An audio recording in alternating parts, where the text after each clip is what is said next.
बोल जरा तेरे जन्मों की भटकन मिटेगी तू राधे राधे बोल जरा तेरे जन्मों की भटकन मिटेगी तू राधे राधे बोल जरा।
राधा राधा नाम की तो महिमा या पार है, राधा राधा नाम की तो महिमा या पार है, राधा राधा नाम सब वेदन को सार है, राधा राधा नाम सारे वेदन को सार। तेरी हर एक बाधा हर लेगी तू राधे राधे बोल जरा तेरे जन्मों की भटकन मिटेगी तू राधे राधे बोल जरा। अरे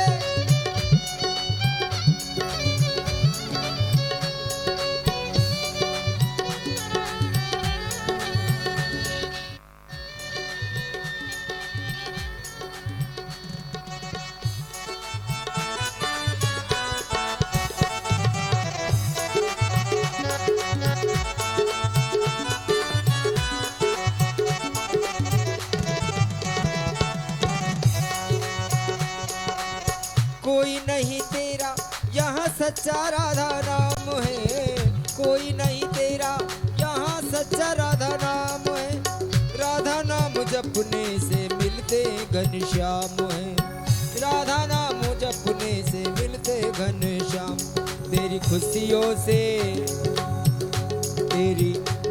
से झोली भर देगी तू राधे राधे बोल जरा रे तेरी खुशियों से झोली भर देगी।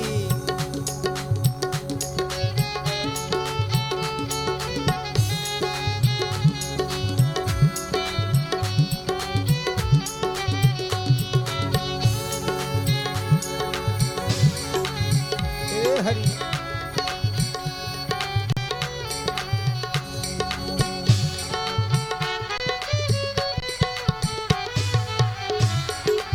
प्यारे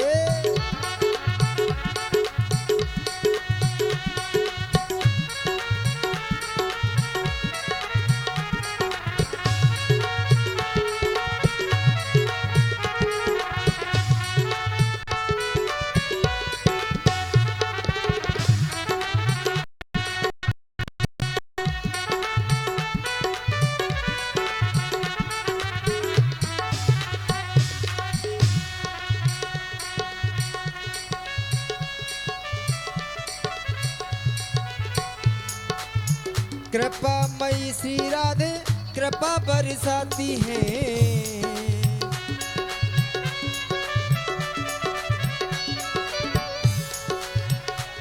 होए कृपा मई राधा ये कृपा बरसाती है, अब गुण ना देखे अपना बनाती है, तेरी बिगड़ी बात बनेगी तू राधे राधे बोल जरा तेरे जन्मों की भटकन मिटेगी तू राधे राधे बोल जरा।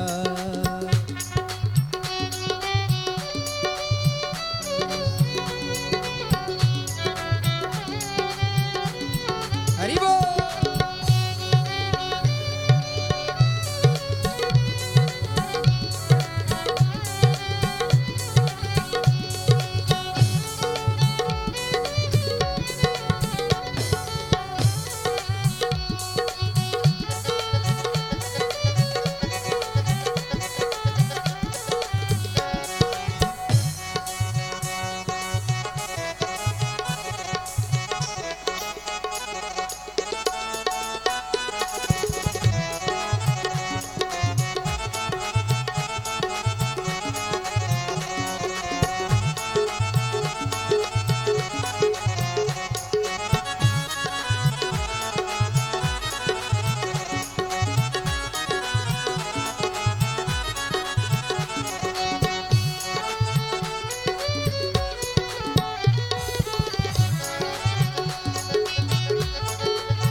श्यामा श्याम श्यामा श्याम कहना।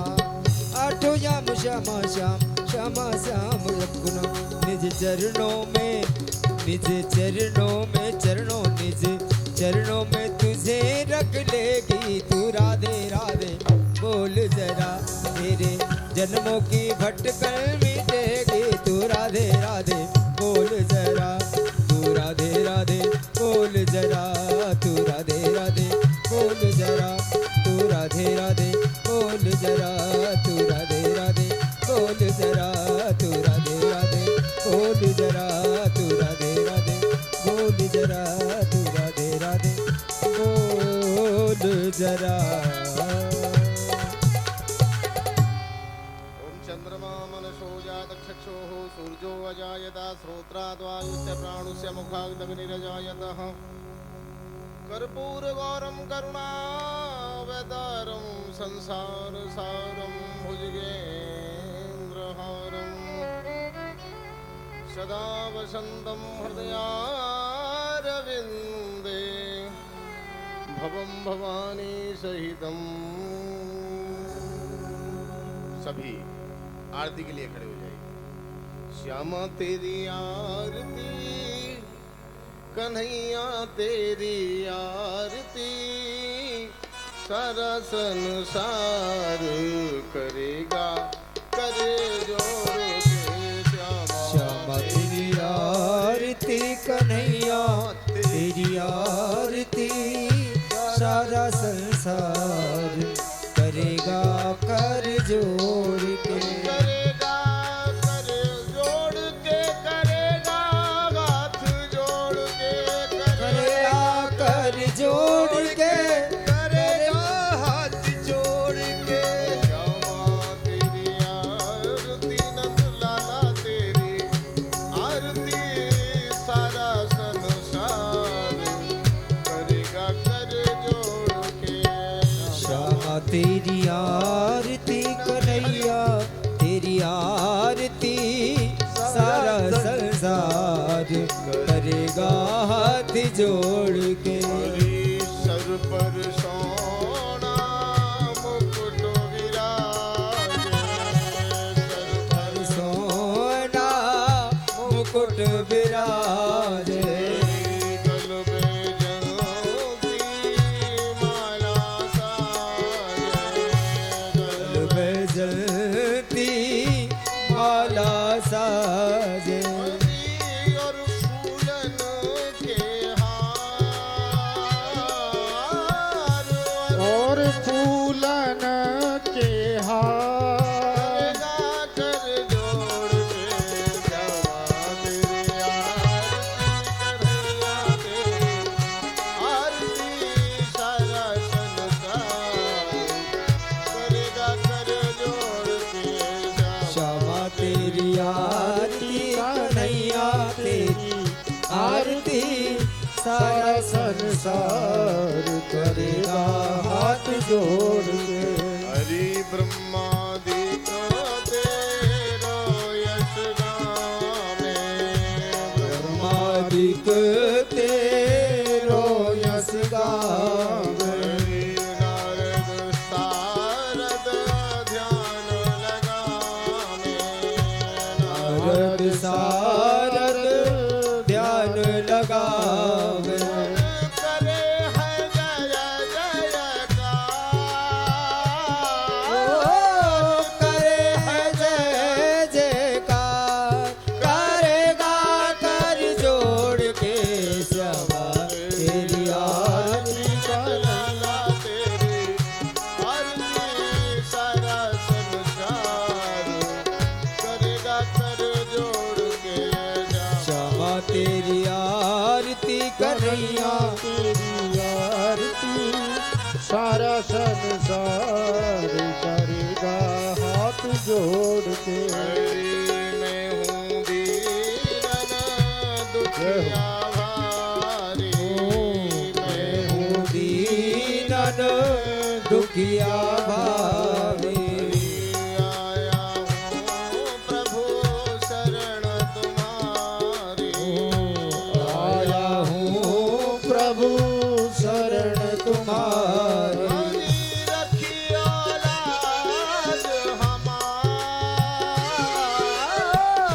रखियो लाज हमारे गाकर जोड़ के श्यामा तेरी आरती कन्हैया तेरी आरती सारा संसार करेगा कर जोड़ के हाँ श्यामा तेरी आरती कन्हैया तेरी आरती सारा संसार करेगा हाथ जोड़ के। अपने चरणों की भक्ति दीजिए अपने चरण की भक्ति दीजिए अपने चरणों में मोहे रख लीजिए अपनी शरण में मोहे रख लीजिए अपनी चरणों में मोहे रख लीजिए श्यामा अपनी शरण में मोहे रख ले।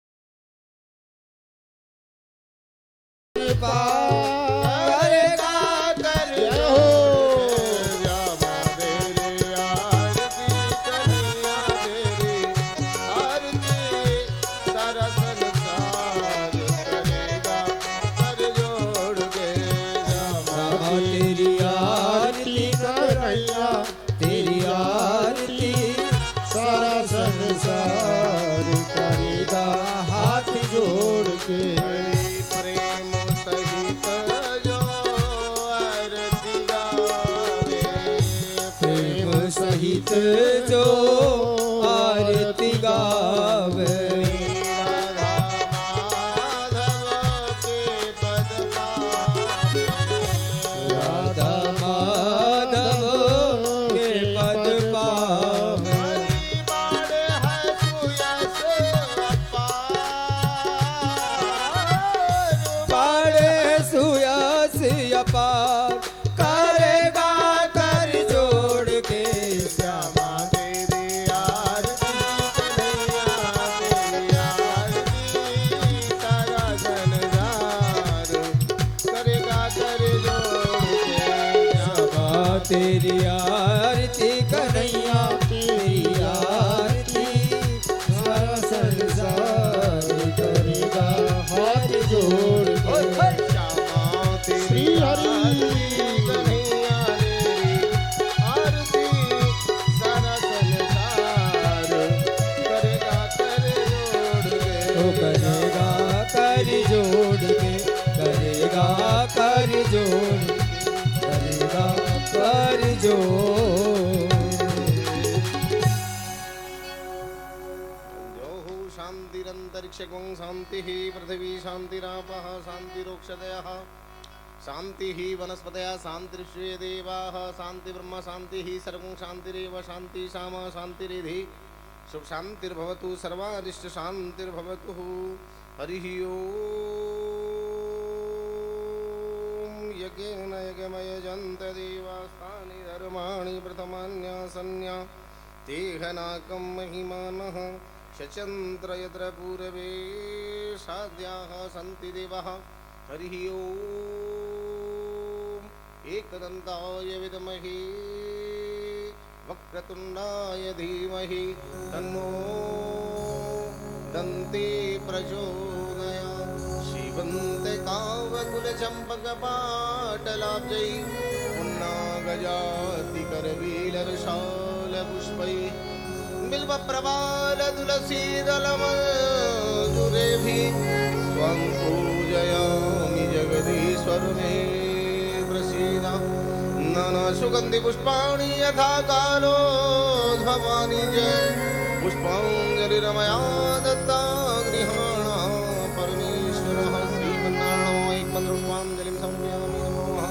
बोली भागवत महापुराण की जय। श्री महाराज की जय। श्री सुखदेव जी महाराज की जय हो। श्री महाराज की जय हो। हनुमान जी महाराज की जय हो। राजा रामचंद्र भगवान की जय हो। वृंदावन बिहारी लाल की जय। कन्हैया लाल की जय हो। श्री नगर की जय हो। गणेश जी महाराज की जय हो। सब संतन की जय हो। सब भक्तन की जय हो। जय जय श्री श्री राम जय जय श्री राम जय जय श्री श्री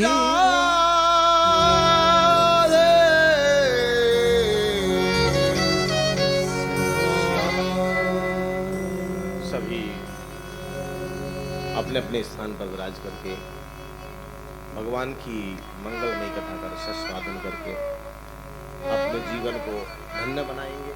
वो लोग आ चुके हैं, वो अपने अपने स्थान पर बैठे हैं, और जो लोग नहीं आए हैं वो अपने अपने कार्य से शीघ्र अति शीघ्र निवृत्त होकर के कथा पांडाल में पधार करके भगवान की मंगलमय कथा का श्रवण करके अपने जीवन को धन्य बनाएंगे। आइए मंगलाचरण के साथ श्रीमद् भागवत कथा में प्रवेश।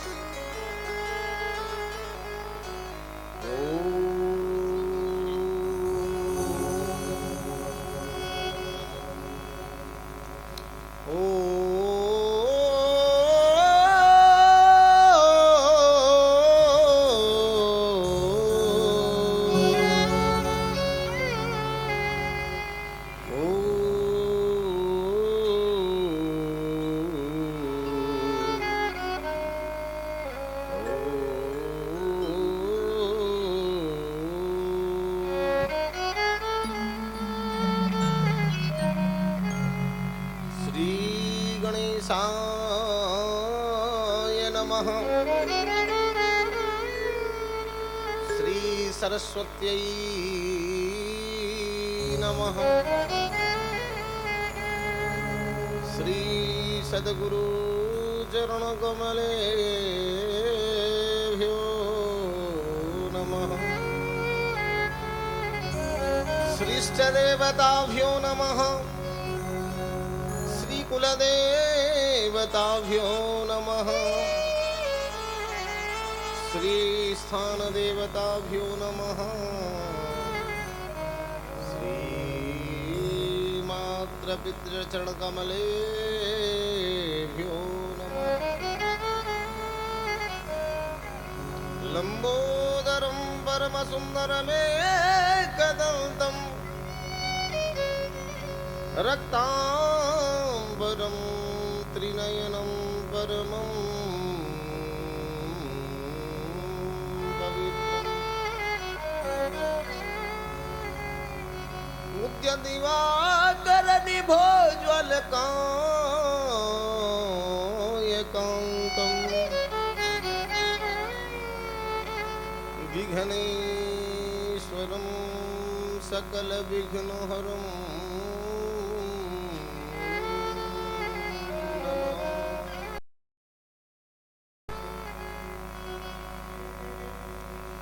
वंशीधता परिभवग्नमभीष्टदोहम्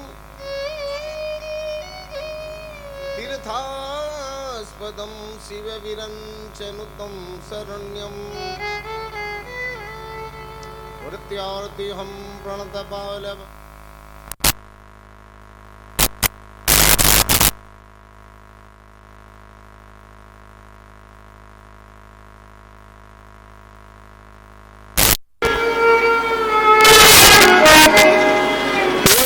विभूषित करांग बनीलदावत पीतांबरा दरुण बिंब फलाधरुष्ठा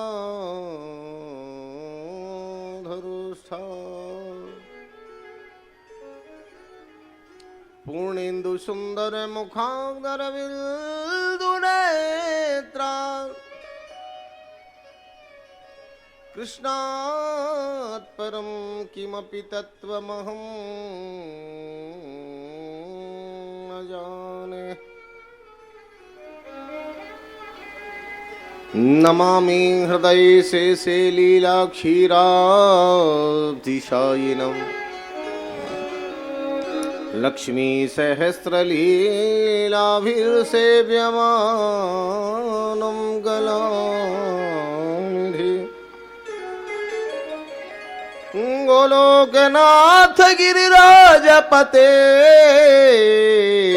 परेशान वृंदावने सकृतनेत्य विहार लीला राधावदे व्रजवधूजन गीत कीर्ते गोविंद गोकुलपते किलते जयस्तु नारायणं नमस्कृत्यं नरं चैव नरोत्तमं देवीं सरस्वतीं व्यासं ततो जयमुदीर आइए हनुमंत बिराजिए कथा गयहूँ मते अनुसार आसन लीजे प्रेम से विराजो पवन कुमार श्री राधा वृषभानुजा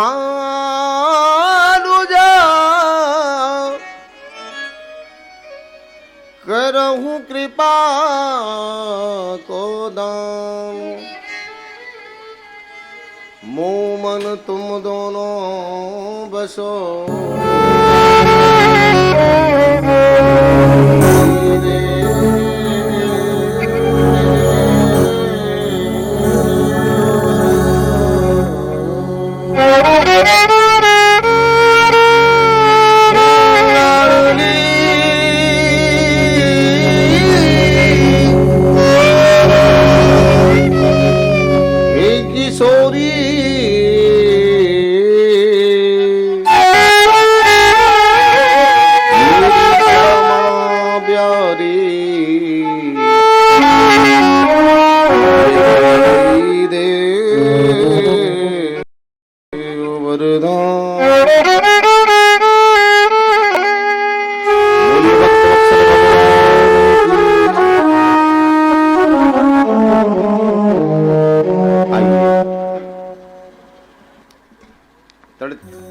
विनिंदित मुरली मनोहर भगवान श्री कृष्ण की प्रति वांगमयी मूर्ति श्रीमद् भागवत कथा में प्रवेश। कल बड़ा सुंदर चरित्र हम लोगों ने कलश यात्रा करने के पश्चात माध्यम कथा श्रवण की। माध्यम कथा में किस तरीके से व्यक्ति को कथा श्रवण करनी चाहिए और भागवत कथा श्रवण करने से कैसे कैसे महापातकियों का उद्धार होता है। भागवत कथा है क्या, भागवत के एक अक्षर में भगवान का दर्शन बताया। आज उसी क्रम से लेकर के चलते हैं। श्रीमद् भागवत कथा के प्रथम स्कंद के प्रथम अध्याय मंगलाचरण में। उससे पहले अपने मन को भागवत बनाना पड़ेगा। भगवान के सौंदर्य स्वरूप का गायन, तत्पश्चात श्रीमद् भागवत कथा।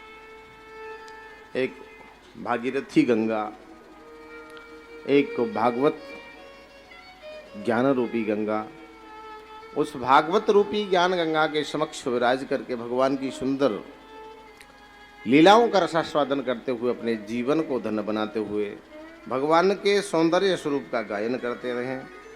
तत्पश्चात भगवान की सुंदर लीलाओं का दर्शन करेंगे। आइए।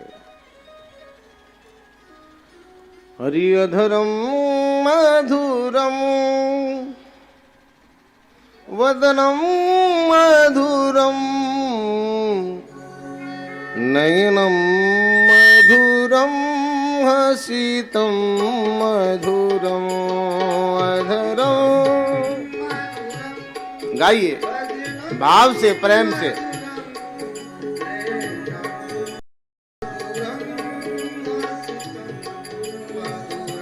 हरि अधरं मधुरं वदनं मधुरं नयनं मधुरं हसितं मधुरं। अधरं मधुरं श्री हरि वदनं मधुरं नयनं मधुरं हसितं मधुरं। हरि हृदयं मधुरं गमनं मधुरं मधुराधिपतेरखिलं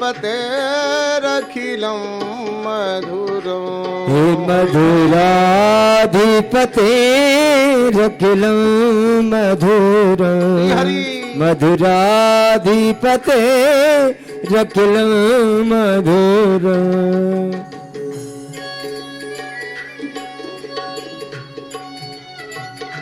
हरि बोल।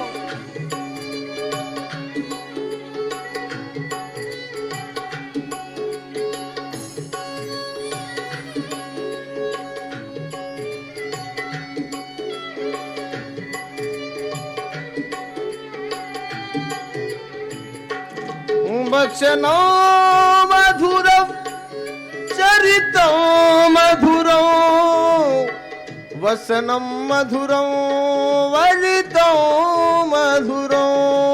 वचनं मधुरं चरितं मधुरं वसनं मधुरं वलितं मधुरं। मधुरं भ्रमितं मधुरं चलितं मधुरं भ्रमितं मधुरं। मधुराधिपतेऽखिलं मधुरं। ओ मधुराधिपतेरखिलं मधुरं मधुराधिपतेरखिलं मधुरं।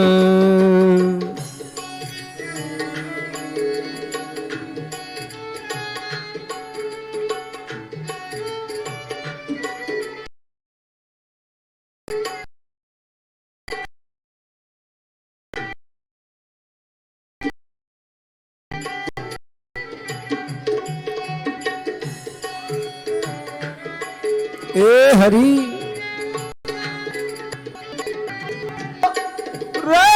रेणुर्मधुरा पाणी मधुरो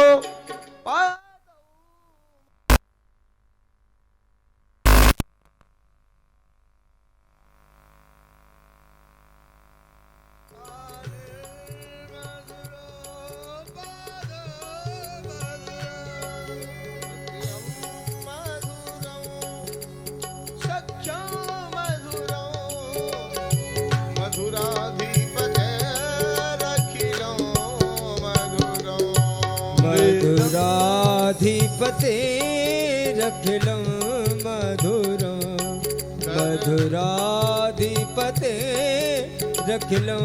मधुरं।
मधुराधिपते रखिलं मधुरम्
मधुराधिपते रखिलं मधुरम् मधुराधिपते रखिलं मधुरम् गुंजा मधुरा माला मधुरा यमुना मधुरा वीथी मधुरा सलिलं मधुरम् अरे कमला मधुरो मधुराधिपते मधुराधिपते रखिलं मधुरम् गोपी मधुरा लीला मधुरा युक्तं मधुरं भोक्तं मधुरम् मधुरा लीला मधुरा युक्तं मधुरं भोक्तं मधुरम् दृष्टं मधुरं शिष्टं मधुरं मधुराधिपते रखिलं पते रखिलं मधुरम् मधुराधिपते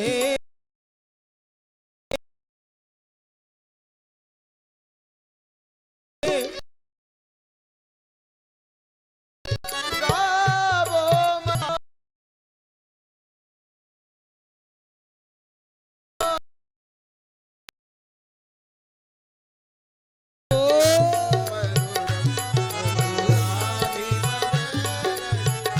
हरि मधुराधिपते रखिलं मधुरम् मधुराधिपते रखिलं मधुरम् हरि अधरं मधुरं मदनं मधुरो नयनं मधुरं हसितं मधुरं नयनं मधुरसितं मधुरम् हरि नयनं मधुरं हसितं मधुरं नयनं मधुरसितं मधुरम् हरि अधरं मधुरं मदनं मधुरो नयनं मधुरं हसितं मधुरं ओडलं मधुरसितं मधुरम् हरि हसितं मधुरं नयनं मधुरं हसितं मधुरं मधुरम् हरि नयनं मधुरं हसितं मधुरं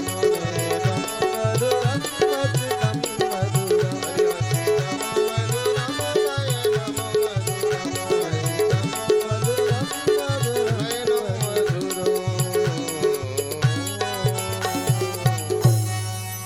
बोलिए भक्त वत्सल भगवान की बोली जय भागवत भगवान भगवान की जय जय जय श्री राधे सदा सेव्या श्रीमद्भागवती कथा यस्या स्मरण मात्रेण हरिश्चित्तं समाश्रयेत्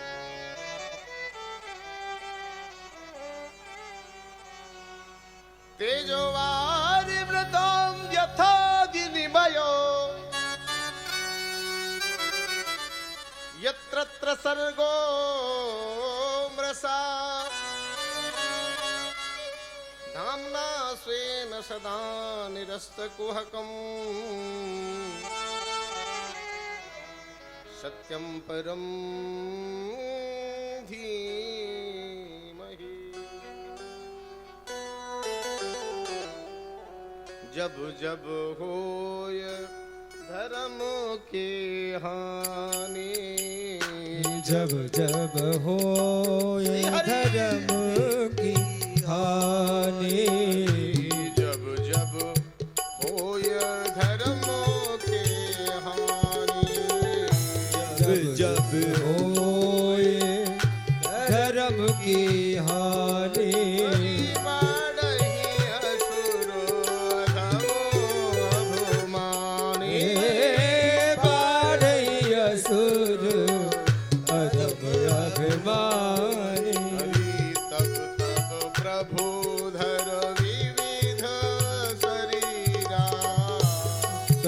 तब धर प्रभु विविध शरीरा, तब तब प्रभु धर विविध शरीरा, तब तब धर प्रभु विविध शरीरा, नासहि दुष्ट हरहि जन पीरा, नासहि दुष्ट हरौ सब पीरा, परित्राणाय साधूनां विनाशाय च दुष्कृतां धर्म संस्थापनार्थाय संभवामि युगे युगे।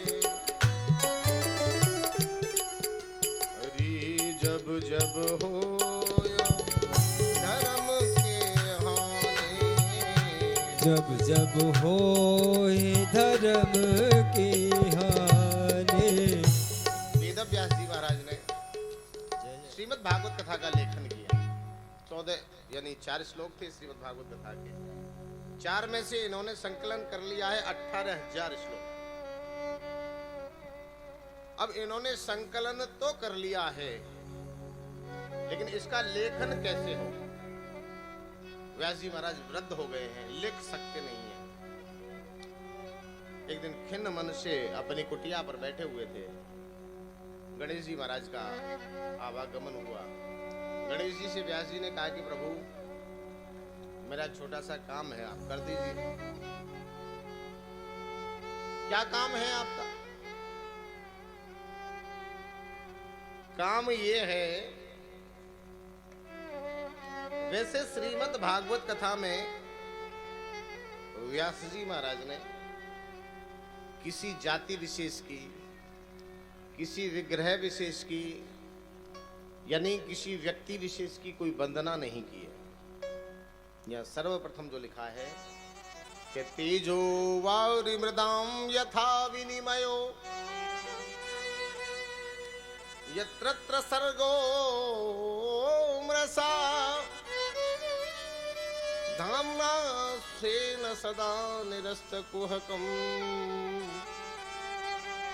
सत्यं परं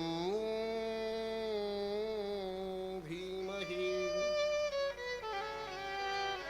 व्यास जी लिखते हैं कि हे करोड़ों सूर्य के समान प्रकाश देने वाले प्रभु, आपको मेरा नमस्कार है।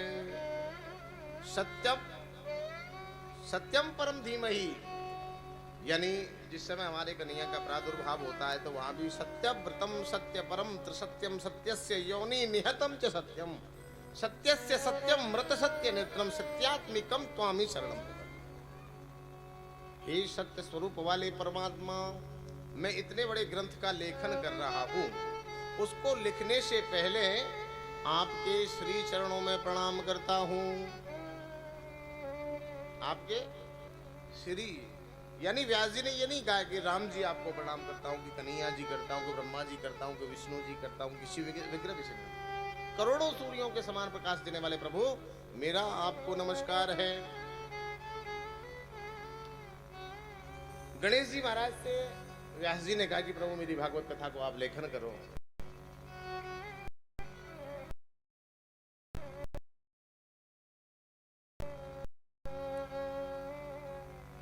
महाराज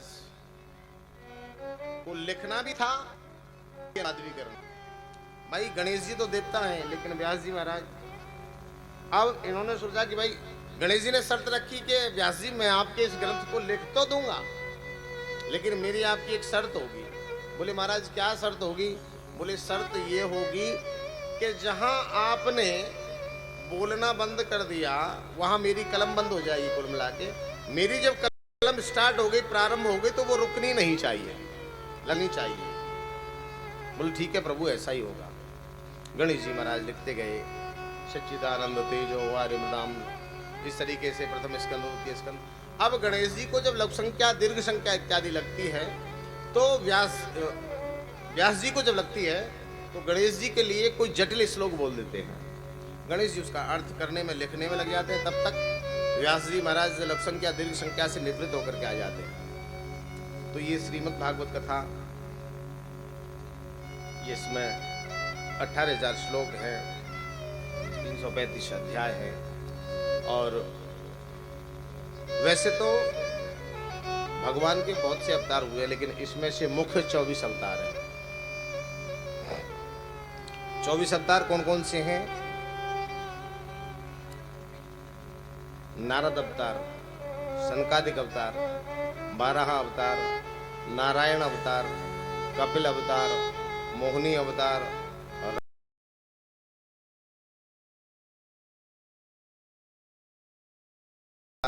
वामन अवतार, सुख अवतार, यानी 24 अवतार मुक्त हुए। वो जिस समय जिस तरह की पड़ती है वही वैसी की एक अवतार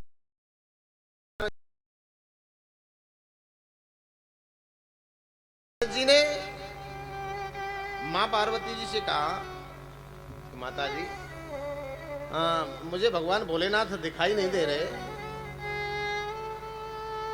हमें लगता है कि आपके संसर्ग से भगवान भूत भावन प्रसन्न नहीं है।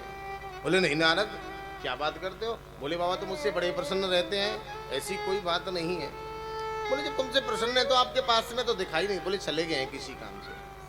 अच्छा मैंने मान लिया कि भोले बाबा आपसे प्रसन्न रहते हैं, लेकिन आपको ये पता है कि भोले बाबा के गले में जो नर, अब तो नारद जी ने कहा कि अगर आपको पता ही नहीं है तो फिर क्या खाक प्रेम करते हैं आपसे भोले बाबा? कोई प्रेम नहीं करते। नारद जी अपना बीना उठा करके चले गए। अब तो पार्वती जी ने खटपाटी ले ली, केस ले। शाम को भोले बाबा आए, बोले क्या बात है पार्वती, आज तो बड़ी विचित्र रूप में दिखाई दे रही हो। बोले बस बात मत करो। क्यों बात क्यों नहीं करें? बोले बात आप इसलिए मत करो कि आज तक आपने हमें यही नहीं बताया कि ये गले। बोले ये तो मेरा भेष है पार्वती, और फिर इन नरमुंडों से आपको ईर्ष्या क्यों हो रही है? आपको जलन क्यों हो रही है? मेरा भेष है, और फिर इसके विषय में अगर नहीं जानो तो ठीक रहेगा, नहीं आपको बताना ही पड़ेगा। जिद पकड़ ली पार्वती जी ने। फिर भगवान भोले बाबा ने बताया कि देखो पार्वती, ये जो नरमुंड हैं ये किसी और के नहीं हैं, ये तो आपके ही नरमुंड हैं। मैं आपसे इतना स्नेह करता हूँ, जब जब आपने जन्म लिया है, जब जब आपकी मृत्यु हुई है, तब तब आपके एक शरीर में से एक मुंड काट करके मैंने अपनी माला में धारण कर लिया है। अच्छा भगवान, मेरे इतने जन्म हो चुके और आप ऐसे की ऐसी हो? बोले हाँ ये सत्य बात है। बोले प्रभु ये तो मुझे बिल्कुल अच्छा नहीं। एक तो मैंने आप पे शक किया है, आप इतना स्नेह करते हो, प्रेम करते हो, उसके बाद भी मैंने आप पे शक किया है। अब मैं इस जन्म मरण से पीछा छुटाना चाहती हूँ। अब मैं ना मरना चाहती हूँ ना जन्म लेना चाहती हूँ, इसलिए कुछ ऐसा उपाय करो जिससे कि मेरी जन्म और मृत्यु से पीछा ही छूट जाए।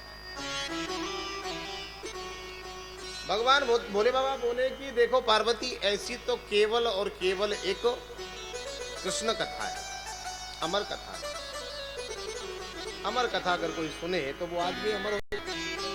बोले प्रभु वो अमर कथा ही हमें आप श्रवण कराइए। बोले अमर कथा सुनना कोई साधारण बात नहीं है, उसके लिए क्या करना पड़ेगा? बोले एकाग्र चित्त होकर के सुनना पड़ेगा, और अमर कथा सुनाते वक्त कोई भी व्यक्ति वहां नहीं रहना चाहिए, क्योंकि जो भी जीव अमर हो जाएगा। बोले प्रभु कुछ भी हो, अब आप हमें अमर कथा सुनाइए। भोले बाबा ने 3 हुंकार मारी, वहां कैलाश पर्वत पर जो भी था वो सब उड़ करके चला गया। पशु पक्षी जीव जंतु कुछ नहीं रहा। भगवान भूत भावन ने अमर कथा सुनाना पार्वती जी को प्रारंभ किया। और अमर कथा सुनाना जब भोले बाबा ने प्रारंभ किया तो प्रथम स्कंद में बोली बाल कृष्ण भगवान की जय। प्रथम स्कंद की कथा, द्वितीय की, तृतीय की, चतुर्थ की। एक वट वृक्ष था, उसमें एक पका हुआ तोते का अंडा था, बिल्कुल पका हुआ। तो अमर कथा सुनते सुनते सुनते सुनते सुनते सुनते सुनते सुनते सुनते सुनते ये उस अंडे में ते बच्चे में परिणत हो गया। अब पार्वती जी तो सो गई, शर्त ये थी कि मैं कथा सुनाऊंगा और आप हुंकारा भरती रहोगी। अब पार्वती जी जब सो गई तो सुख सावक ने सोचा कि भाई मैंने आधी अमर कथा सुन ली और आधी बची है, अगर भगवान भोलेनाथ ने अमर कथा रोक दी तो मैं भी वंचित रह जाऊंगा। तो उस सुख सावक ने हुंकारा देना प्रारंभ कर दिया। बोली भक्त वत्सल भगवान की। जैसे ही एकादश स्कंद द्वादश स्कंद की लीला विश्राम हुई, भगवान जोर से जयकारा लगाया। बोली भागवत भगवान की जय। जैसे ही भोले बाबा ने जोर से जयकारा लगाया, अब तो पार्वती जी की निद्रा खुली। बोले प्रभु आप मुझे अमर कथा सुना रहे थे और मुझे तो नींद आ गई, आपको नींद आ गई? बोले हाँ प्रभु, आप दोबारा से मुझे वहां से सुनाओ। आप जो कथा कह रहे थे ना कि भगवान श्याम सुंदर की जो बाल लीलाएं चल रही थी, उस समय सुनते सुनते मुझे नींद आ गई। अब मेरी प्रार्थना है कि आप मुझे फिर से अमर कथा सुनाओ। बोले पार्वती ऐसा तो कभी नहीं हो सकता है। बात वो नहीं है कि आपने अमर कथा नहीं सुनी, लेकिन बात यह है कि इतना सब कुछ इंतजाम करने के बाद में भी वो चोर कौन सा है जिसने हमारी अमर कथा सुनी है, मैं उसको जीवित नहीं छोड़ूंगा। अब भोले बाबा बड़े क्रोध में आए और अपना त्रिशूल उठाया कि जिस किसी ने भी मेरी अमर कथा की चोरी की है उसको मैं जिंदा नहीं छोड़ूंगा। त्रिशूल को उठा करके दौड़ने लगे। अब सुख सावक ने सोचा कि भोले बाबा मुझे छोड़ेंगे नहीं। उस वट वृक्ष के खोखले में से सुख सावक निकलता हुआ दिखाई दिया। सुख सावक जब निकलता दिखाई दिया तो भोले बाबा त्रिशूल को लेकर के पीछे पीछे दौड़ रहे। अरे दुष्ट, कथा चुराई है, मैं तुझे जीवित नहीं छोड़ूंगा। अरे दुष्ट, तू बड़ा चोर है, मैं तुझे दौड़ते दौड़ते दौड़ते दौड़ते दौड़ते दौड़ते व्यास जी की कुटिया के निकट आए। सुख सावक ने सोचा कि यहाँ से सुरक्षित स्थान कोई नहीं है। व्यास जी की जो पत्नी थी अर्जी, वो छत पर केस सुखा रही थी। केस सुखाते वक्त इनको जमाई आई और जैसे ही जमाई आई, सुख सावक ने इनके उदर में प्रवेश ले लिया। बोली भक्त वत्सल भगवान की जय। उदर में प्रवेश लिया, मुंह बंद कर दिया। अब तो शंकर भगवान बड़े क्रोध में त्रिशूल ले रखा है और कुटिया को चारों तरफ से चक्कर लगा रहे। व्यास, व्यास जी की कुटिया, व्यास जी की पत्नी। अरे व्यास, निकल करके आ, बाहर निकलो। भगवान आज तो बड़े क्रोध में दिखाई दे रहे हो, मेरी कुटिया पवित्र हो गई, आप आए हो, बताइए मैं क्या सेवा। बोले सेवा फेवा गई तेरी चूल्हे भाड़ में, हमें कोई तेरी नहीं है। तेरी कुटिया में हमारा चोर छुपा हुआ है, हमें तू अपने चोर को निकाल करके दे। बोली भक्त वत्सल भगवान की जय। हमको अपने चोर को निकाल करके दो। व्यास जी कहने लगे वाह प्रभु, यथा नाम तथा गुणा, यानी जैसा आपका नाम है वैसे ही आपके गुण हैं। भगवान, सबसे प्रथम तो आप ये बताइए हमको कि आप तो भस्मी रमाते हो, वागंबर पहनते हो, सर्पों की माला गलगे में लटकाते हो, आपके पास चुराने के लिए है क्या जो तो आपका किसी ने कुछ चुरा लिया? पहली बात तो आपके पास चुराने के लिए कुछ है ही नहीं। उसके बावजूद भी अगर आपका किसी ने कुछ चुराया है तो ये कुटिया भी आपकी है, आप अपने चोर को स्वयं ढूंढ लीजिए। बोले बाबा ने चुराया लेकिन वो तो है ही नहीं। बोले महाराज अब ये तो बताओ आपका चुराया क्या है? बोले उस चोर ने मेरी अमर कथा चुरा ली है। बोले प्रभु आप तो अंतर्यामी हो, भगवान हो, जिस जीव ने अमर कथा सुन ली भला उसका इस संसार में कौन क्या बिगाड़ सकता है? शंकर जी को पता लगा। शंकर जी व्यास कुटिया से वापस लौट करके आए। इधर व्यास जी के पत्नी के गर्भ में सुखदेव जी महाराज ने, देखिए बच्चा 7 महीने 8 महीने 10 महीने में यानी जन्म ले लेता है। लेकिन सुखदेव जी महाराज को व्यास जी की पत्नी के गर्भ में 12 वर्ष व्यतीत हो गए, बाहर निकलने का नाम नहीं ले रहे हैं। व्यास जी कहते हैं कि बेटा आप बाहर निकलो। नहीं पिताजी मैं बाहर नहीं निकलूंगा। क्यों? बोले मैं बाहर निकलना ही नहीं चाहता। क्यों नहीं निकलना? बोले देखो पिताजी, मैं बाहर आया और संसार की माया मुझे जकड़ लेगी और मैं इस संसार के चक्कर में नहीं पड़ना चाहता है। संसार में जीव जब गर्भ में होता है तो परमात्मा से लाखों बार करोड़ों बार अनुनयन विनयन करता है कि हे प्रभु, क्योंकि जब गर्भ में होता है ना उसमें मांस मज्जा रुधिर ये सब होता है, उसमें बड़ा दुख पाता है और भगवान से कहता है कि हे प्रभु हमें इस गर्भ से बाहर निकालो, हम आपका भजन करेंगे। और यहाँ आकर के वो माया के चक्कर में फंस जाता है, ये मेरा वो तेरा ये इसका उसका सब लगा रहता है और उस माया में इतना भगवान कहते हैं कि मम माया दुरतया। सुखदेव जी की इस कथा को सुनने से हमें सीखने को मिलता है कि इस संसार में आकर के हमें जीना जरूर चाहिए, लेकिन माया में इतना लिप्त नहीं रहना चाहिए कि हम बिल्कुल सब कुछ भूल जाएं। जी भगवान से कहता है कि प्रभु हमें आप बाहर निकालिए।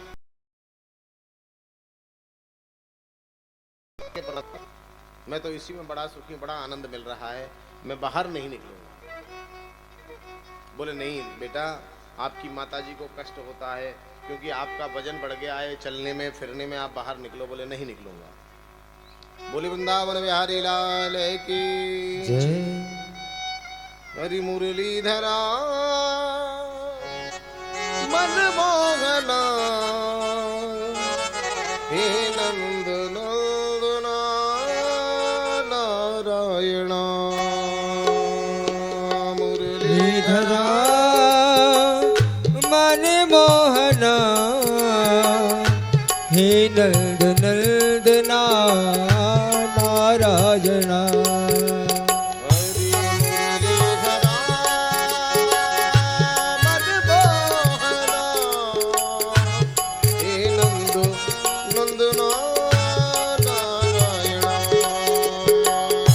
मुरलीधरा मन मोहना हे नंद नंदना नारायणा।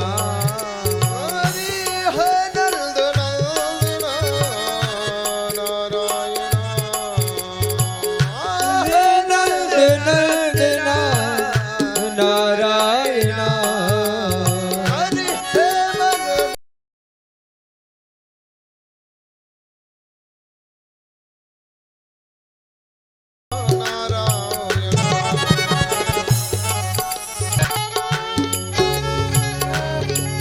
हरि बोल।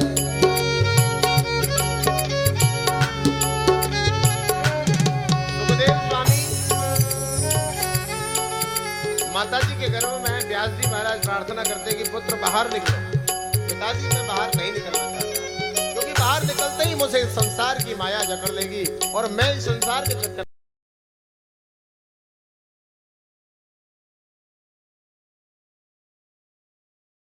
बोल जरा। जैसा वेश है कर्णियों कर्णकारम। भगवान के कानों में कुंडल कितने शोभायमान लगते हैं। विभ्रत वासा माल तो हमारे गुरुजी के गोदाम में बहुत रखा है। अगर आप तो ब्राह्मण कुमारों ने दूसरा श्लोक श्रवण कराया। अहोवकीयम सनकालकूटम जिघासया पाय यद्यप्य साध्वी लेभे गतिं भ्रातृचितो ततोऽन्यं कंबा दयालु शरणं व्रजैमा। दूसरा श्लोक गायन किया है ब्राह्मण कुमारों ने कि अहो वकीयम सनकाल कूटम। यानी इसमें करुणा रस भर दिया है।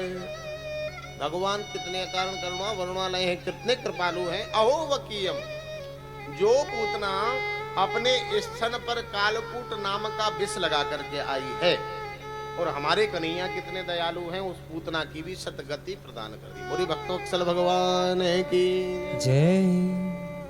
इन श्लोकों को सुन करके व्यास जी की समाधि खुली, सुखदेव जी की, और भैया आप अपने गुरु जी से हमारा परिचय करा। कौन है आपके गुरु? उनके पास में हमें आप ले चलो। बोले चलो।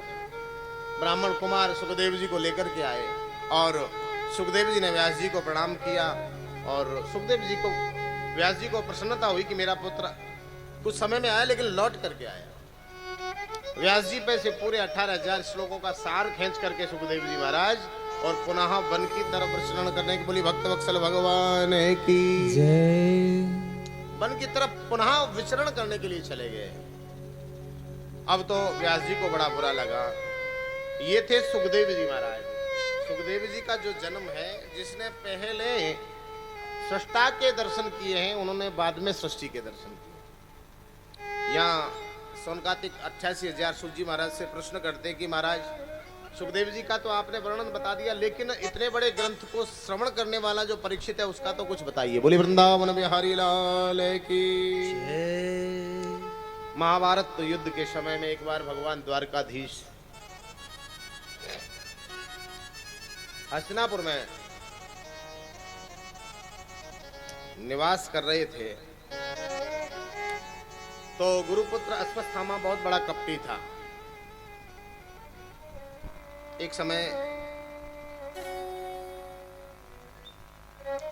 अश्वत्थामा ने बलात् कपट करके यानी पांडवों के 5 पुत्रों का वध कर दिया, और 5 पुत्रों का जब वध कर दिया तब तो पांडवों को बड़ा क्रोध आया। भीम, अर्जुन, नकुल, सहदेव अश्वत्थामा का वध करने के लिए तैयार खड़े हुए हैं, लेकिन इनकी जो माताजी है पुत्रों की यानी द्रौपदी, वो कहती है कि मुंचता मुंचता में सा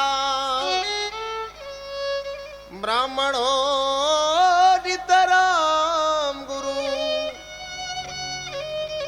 देखिए, जिस माता के 5 पुत्रों का हत्यारा उसके समक्ष खड़ा हो और उसके 5-5 पति उसको मारने के लिए उसके सामने खड़े हो और बिल्कुल तैयार है, केवल द्रौपदी आदेश दे दे कि इसका वध कर दो, हम इसको मार सकते हैं, लेकिन वो माता कहती है कि मुंचता मुंचता मेषा ब्राह्मणों नितराम गुरु।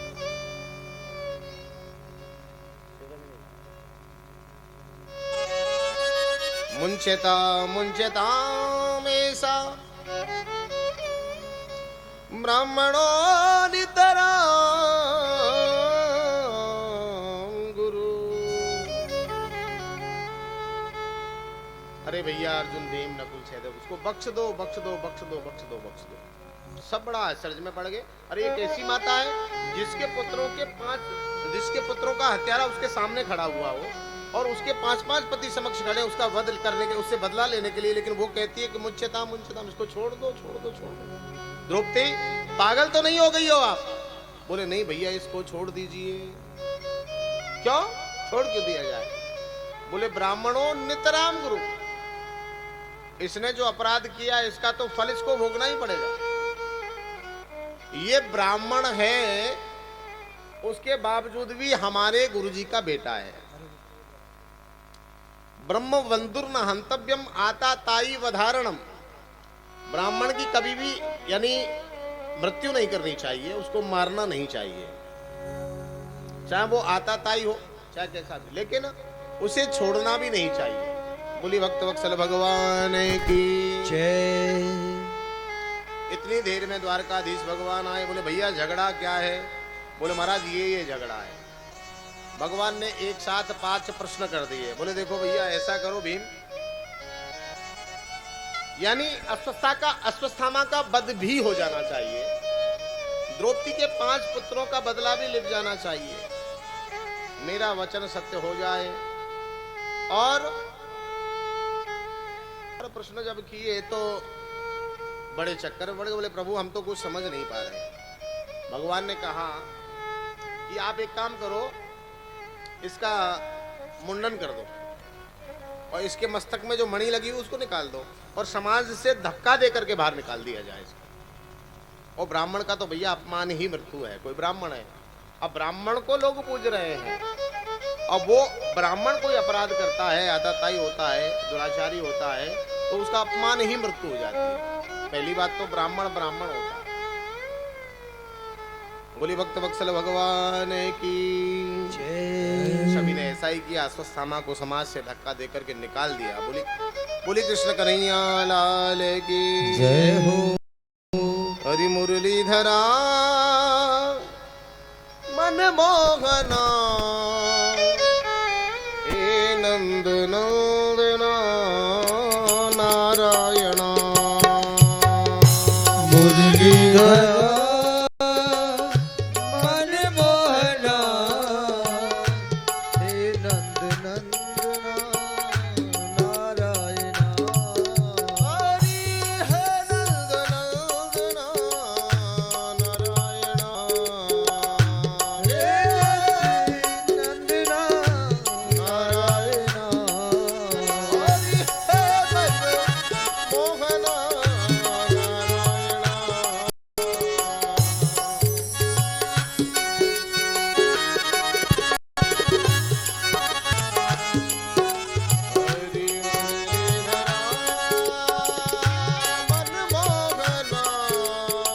श्री राधे। हे मुरलीधरा मन मोहना हे नंद नंदना नारायणा। अश्वत्थामा का जब अपमान हो गया है सज्जनों, इसने अपने अपमान को बड़ा भारी, अपमान होने के बाद में अश्वत्थामा शांत नहीं बैठा। नर पांडव कुंती भुआ के सहित सब आपस में मंत्रणा कर रहे थे कि भाई ये बहुत बुरा हुआ है, शोक संतप्त आपस में प्रकट कर रहे थे, भाई ये जो भी हुआ है अच्छा नहीं हुआ। इतनी देर में होता क्या है, अश्वत्थामा ने उत्तरा के गर्भ में पांडवों की जो अंतिम निशानी पल रही थी उस पर ब्रह्मास्त्र का प्रहार कर दिया। बोली भक्त वत्सल भगवान की। भगवान द्वारकाधीश इनके पास में बैठे हुए हैं। अब तो रोती व्यक्ति उत्तरा द्वारकाधीश पास में आई और उत्तरा कहने लगी कृष्णाय वासुदेवाय हरये परमात्मने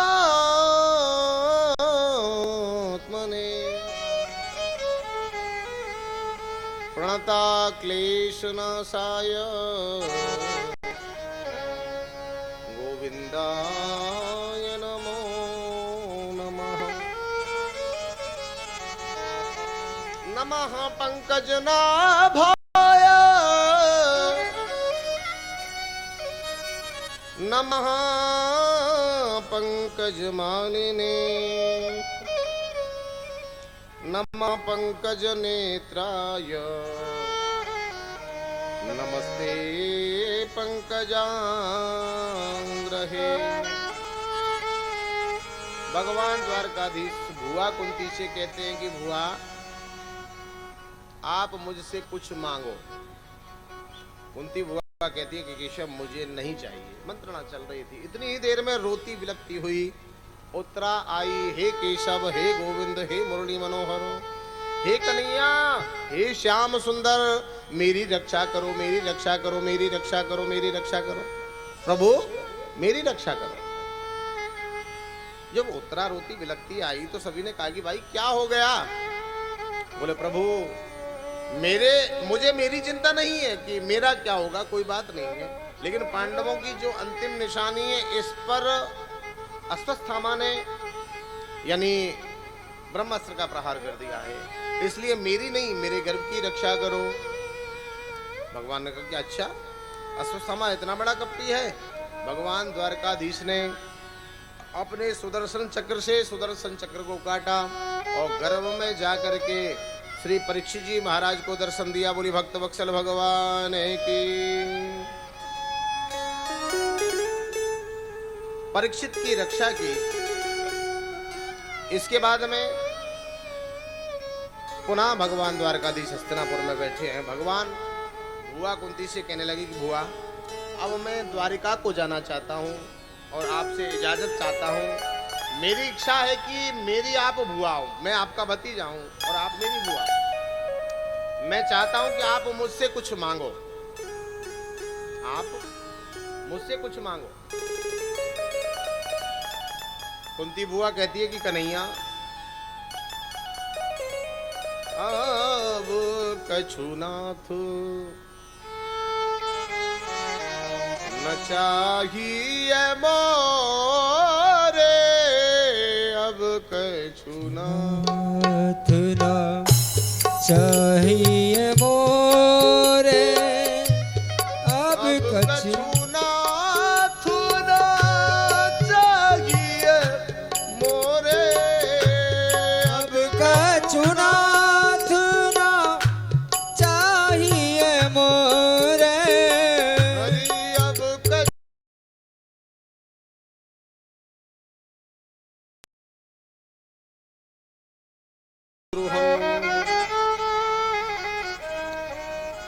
इति लंघित मर्यादा तक्षका शब्द में हनि दक्षति स्म कुलंगरम चोदितो में तद। समीक जी कहते हैं कि अरे राजा परीक्षित, इति लंघित मर्यादा, राजा परीक्षित तुमने मर्यादा का उल्लंघन किया है।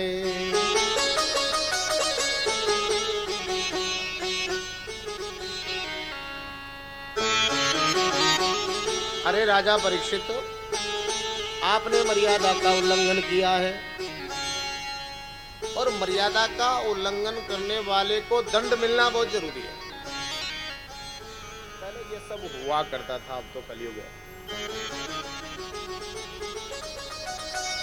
इति लंघित मर्यादा तक्षका सप्तमी हनि। इसलिए राजा परीक्षित, मैं आपको श्राप देता हूं, आपने मेरे पिताजी के गले में मरा हुआ सर्प डाला है। मैं उनका बेटा हूं, अगर पिताजी को कोई क्षति होती तो बेटे पे क्या बीतती होगी। बोले मुझे बिल्कुल अच्छा नहीं लगा, इसलिए मैं आपको श्राप देता हूं कि आज से ठीक 7वें दिन तुम्हें तक्षक नाम का सर्प दंशन कर जाएगा। बोली भक्त वत्सल भगवान की जय। कृपा की न होती जो आदत तुम्हारी,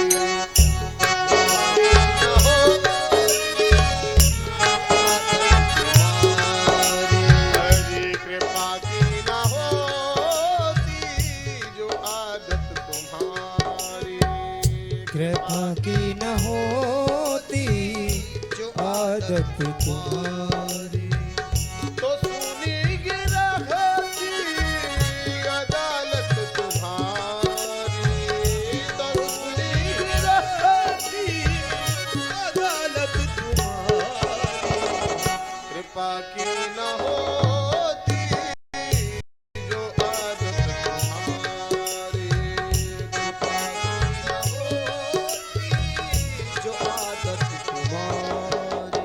हरि गरीबों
आबाद तुमसे।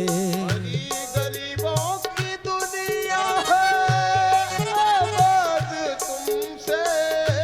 गरीबों की दुनिया है आबाद तुमसे। गरीबों से है बादशाहत तुम्हारी। गरीबों से है बादशाहत तुम्हारी।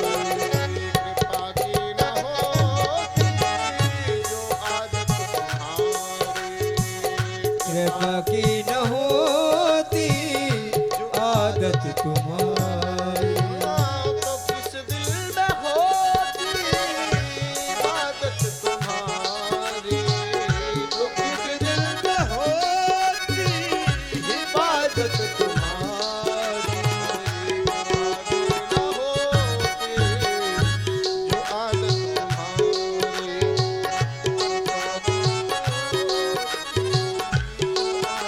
हरि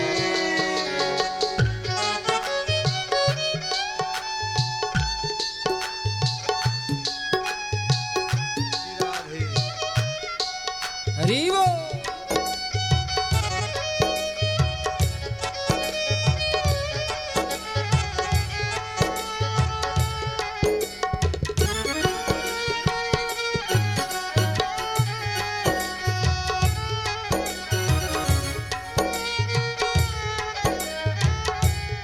भक्तवत्सल भगवान की जय।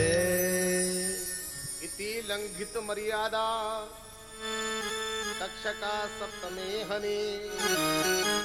दक्षति स्म कुलंगारा चोदितो में तदद्रुहम।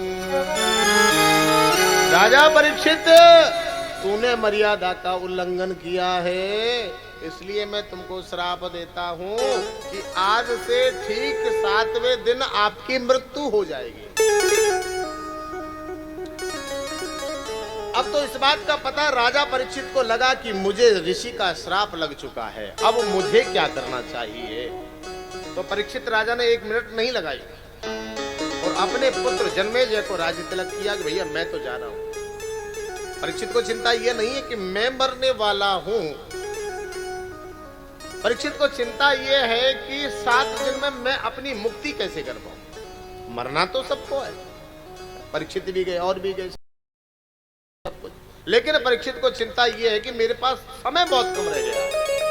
शराब भी अगर बहुत कम समय है, अब इस इतने थोड़े समय में मेरी मुक्ति कैसे हो सके, इसकी जिज्ञासा को जान करके परीक्षित ने अपने राजसी वेश को उतार दिया, सन्यासी वेश बना करके और वन की तरफ चले गए। बोली भक्त वत्सल भगवान की जय हो। बहुत बड़े राजा परीक्षित है, 1 मिनट नहीं लगाई, राज्य को त्याग दिया, वन की तरफ गए। अब तो राजा परीक्षित को जब सन्यासी वेश में ऋषियों ने देखा, महाराज राजा आप इस वेश में, बोले क्या बताया जाए भैया जी, बड़ी समस्या है। बोले मेरा एक प्रश्न है। सभी ऋषियों ने परीक्षित को घेर लिया, बोले बताओ आपसे ऐसा क्या अपराध हो गया कि इतनी छोटी उम्र में या इतना बड़ा राज्य छोड़ करके आपको सन्यासी वेश में आना पड़ा, बताइए आपका प्रश्न क्या है। तो सभी ऋषियों के बीच में परीक्षित जी कहते हैं कि अथा मक्षामि संसिद्धि योगिनम परमं गुरो पुरुषस्यैव यत् कार्यम् म्रियमाणस्य सर्वदा। परीक्षित ने ऋषियों के बीच में प्रश्न ये नहीं किया है कि भाई मैं मरने वाला हूं, मेरी मृत्यु 7 दिन में होने वाली है, मुझे क्या करना चाहिए। परीक्षित कहते हैं वकील साहब राधे राधे,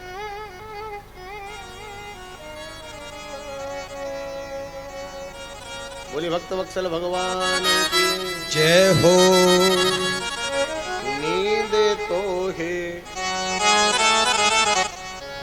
रोहतक में कथा एक बार होंडा सिटी पार्क में हुई, और हमारी क्या कथा हो जाती, उसके बाद बहुत दिन में एक चक्कर लग गया हमारा। एक माता जी कहने लगी कि महाराज कब आ रहे हो वृंदावन बनाने के लिए।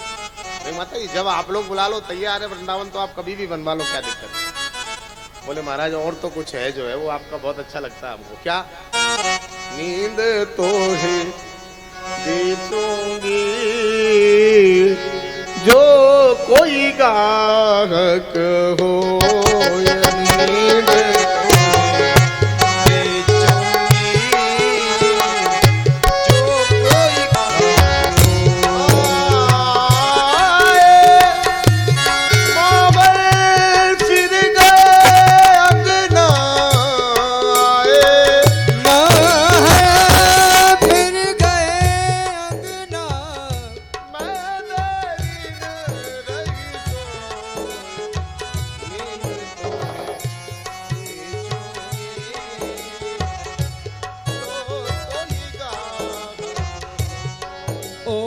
नींद बेचूंगी जो कोई गाहक हो। राधे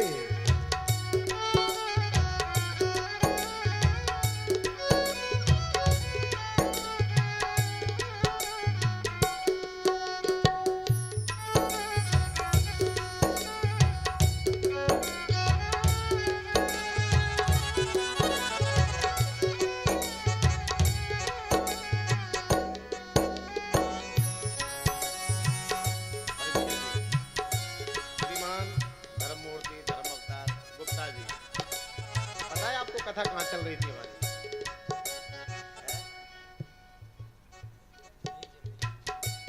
कथा कहाँ चल रही थी हमारी? आपसे थोड़ी पूछा मैंने।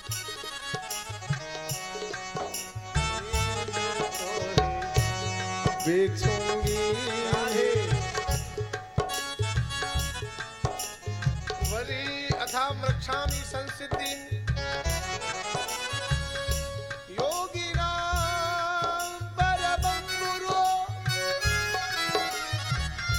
पुरुषस्यैव यत्कार्यं म्रियमाणस्य सर्वदा।